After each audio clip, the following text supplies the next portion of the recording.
రూపాయలు ప్రతి మహిళకి 2500 రూపాయలు బ్యాంక్ ఖాతాలలో ప్రతి చదువుకునే అమ్మాయికి స్కూటీ ఇవన్నీ చెప్పినప్పుడు నేను అడిగిన 4-5 ఏళ్ళు మీరు అసెంబ్లీలో కొట్లాడిండ్రు, మొత్తం రాష్ట్రం అప్పుల ఊబిలో ఉందని మీరే మాట్లాడిండ్రు.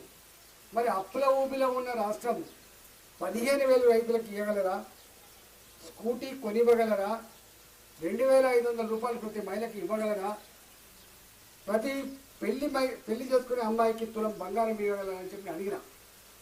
అడుగుతా వాళ్ళన్న మాట ఏంటంటే ఈటల రాజరికి ఏం తెలుసా అని చెప్పి మాట్లాడి. ఇవాళ ఈటల రాజని చెప్పింది నిజమైందా, వారు చెప్పింది నిజమైందా? మీకు ఒక విషయం తెలియదు, ఎంత విషాదం అంటే సర్పంచ్ను నిలబెట్టడానికి తలపడానికి ఒక్కొచ్చింది ఈసారి మీరు.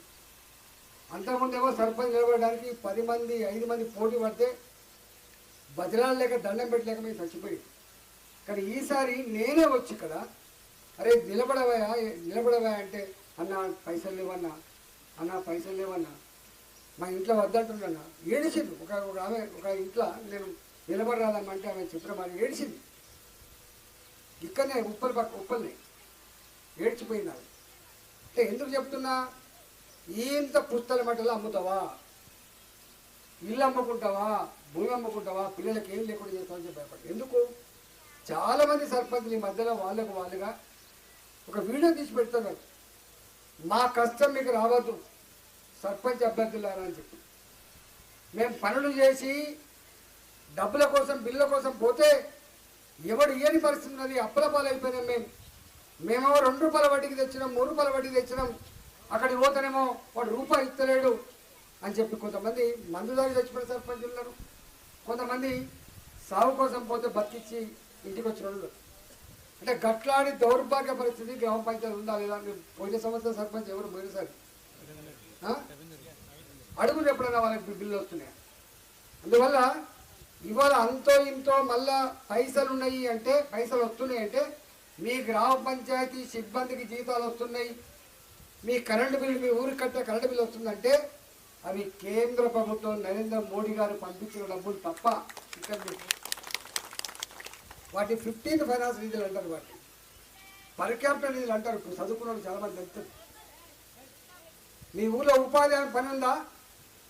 మీ ఉపాధి హామీ పని చేస్తే దాని నుంచి కొంత మెటీరియల్ కాంపోనెంట్ వస్తే ఈ సిమెంట్ రోడ్డు పడతారు, ఈ మురిక కాలువలు కడతాను, గ్రామ పంచాయతీ భవనాలు వాటితో కడతాను.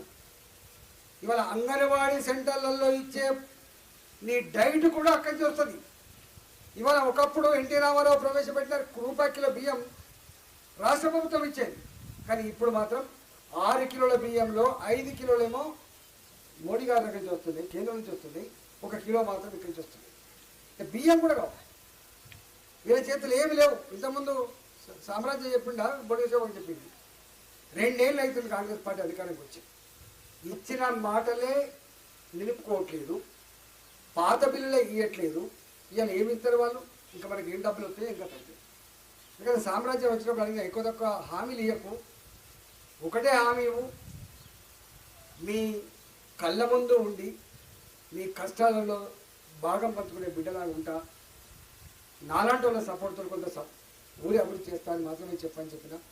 ఇవాళ మేము ధనాని కోసం వచ్చింది తప్ప అంటారు ప్రతి ఈటల రాజు గారు ఏం చేసిందా అని చెప్పి మాట్లాడి ఇక్కడికి వచ్చి కొంగు పట్టుకొని 20 ఏళ్ళు అవుతుంది కదా ఈటల రాజు అని చెప్పి.